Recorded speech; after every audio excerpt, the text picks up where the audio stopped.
Shirika lisilo la kiserikali la Save the Children limeonya kuwa watoto nchini Somalia wamo katika hatari ya kukumbwa na njaa kali. Shirika hilo linasema kuwa watoto walio chini ya umri wa miaka 5 wamo katika hatari ya kupata utapiamlo iwapo watapata misaada ya dharura. Ukame, mabadiliko ya tabia nchi, kupanda kwa bei ya chakula na vita vinavyoshuhudiwa nchini humo vimechangia ukosefu wa chakula kuongezeka. Awali niwazungumza na Delphine Mugo, mkuu wa mawasiliano wa shirika la Save the Children, ambaye anaanza kutuelezea idadi ya watoto wanaokumbwa na utapiamlo nchini Somalia.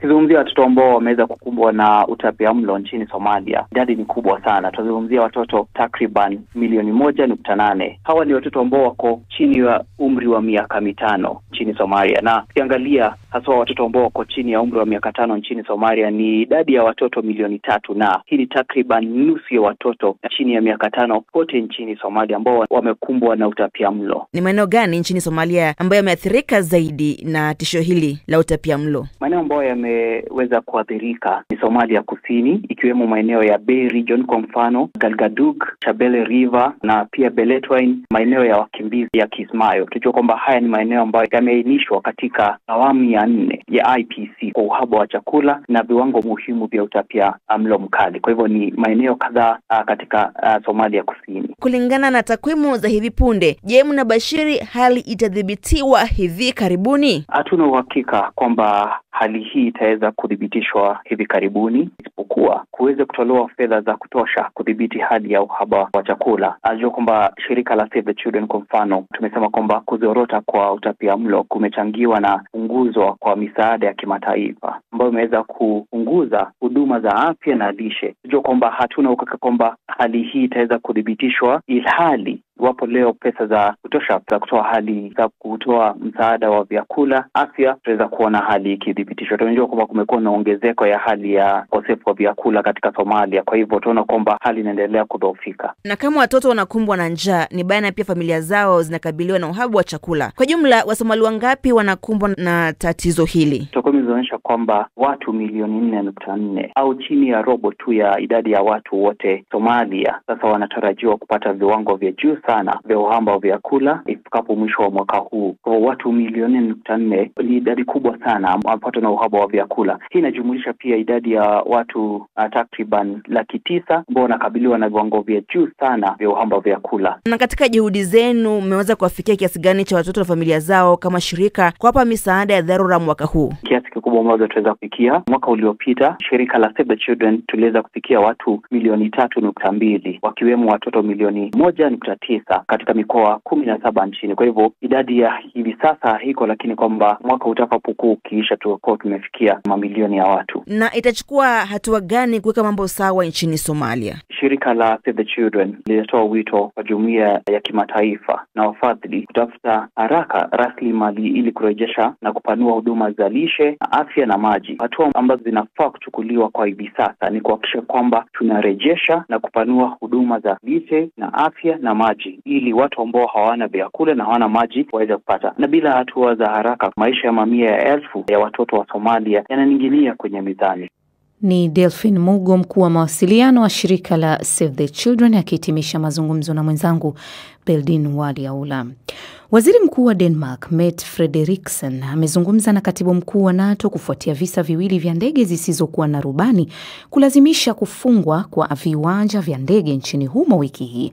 Serikali ya Denmark imesema itaongeza uwezo wake wa kugundua na kuangusha ndege hizo, huku NATO ikiahidi kuisaidia katika kuhakikisha usalama.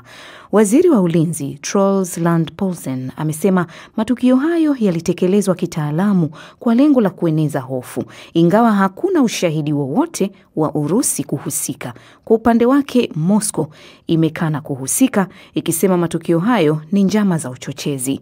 Elizabeth Kazibure na taarifa zaidi. Shughuli katika viwanja vinne vya ndege nchini Denmark zimesitishwa baada ya ndege zisizoendeshwa na marubani kugundulika katika anga ya nchi hiyo. Maafisa katika uwanja wa ndege wa Aalborg nchini Denmark wamesema wamefunga kwa muda uwanja huo Polisi katika mji wa Aalborg ulioko kaskazini mwa nchi hiyo wanachunguza kisa hicho. Shirika linalosimamia udhibiti wa safari za anga Ulaya limesema shughuli za usafiri katika uwanja wa Aalborg zilisitishwa hadi saa 12 asubuhi hii leo Alhamisi. Tukio hilo linakuja siku mbili baada ya uwanja mkuu wa Denmark wa Copenhagen kusitisha shughuli zote za usafiri kutokana na wasiwasi wa kiusalama kufuatia kugunduliwa kwa ndege zisizoendeshwa na marubani zisizojulikana zinatoka wapi mara tu baada ya maafisa wakuu wanne wa Denmark kutoa taarifa hiyo na kusababisha kufungwa kwa sehemu ya anga la nchi hiyo usiku kucha. Kufuatia hali hiyo, waziri wa ulinzi nchini Denmark, Troels Lund Poulsen, amearifu kwamba ndege zisizo na rubani yani drones zilikuwa sehemu ya shambulio mseto,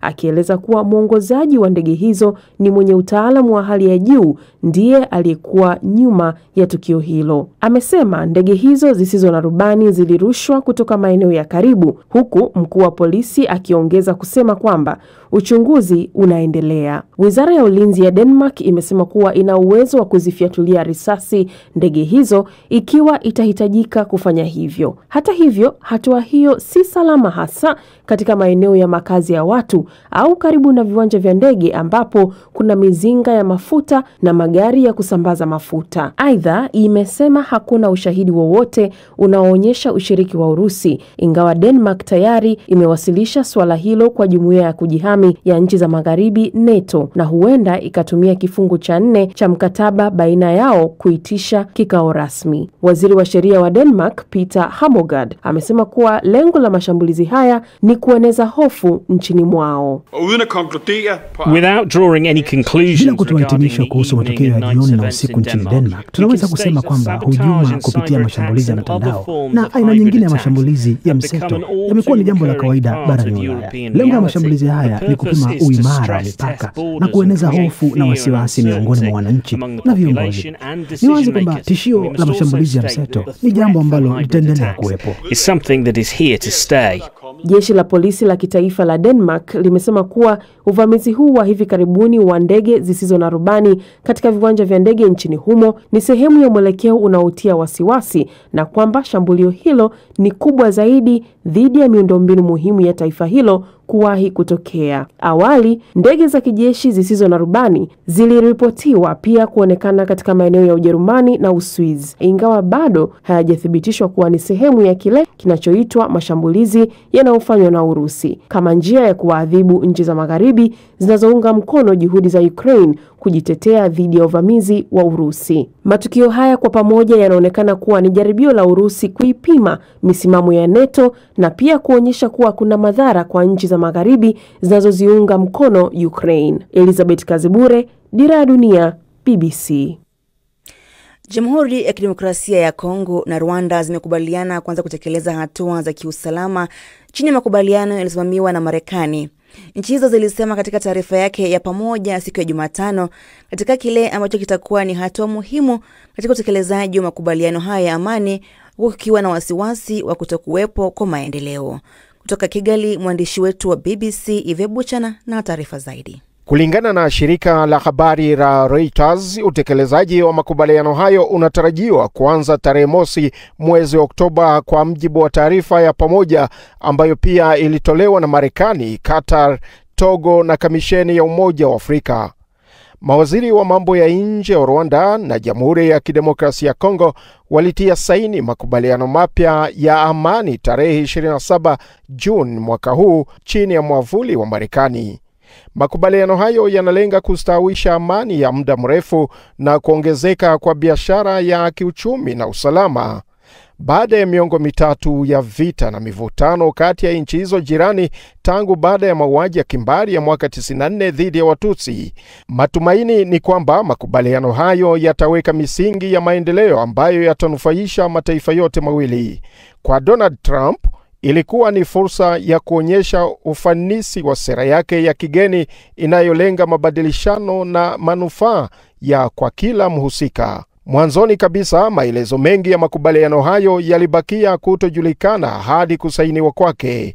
Kipengele kimoja kilichojitokeza ni madai kwamba DRC iliachana na matakwa yake ya kuondolewa kwa wanajeshi wa Rwanda kutoka katika eneo lake. Makubaliano ya hivi punde ya amani yanahusu maslahi ya usalama, kisiasa na kiuchumi ya mataifa yote mawili.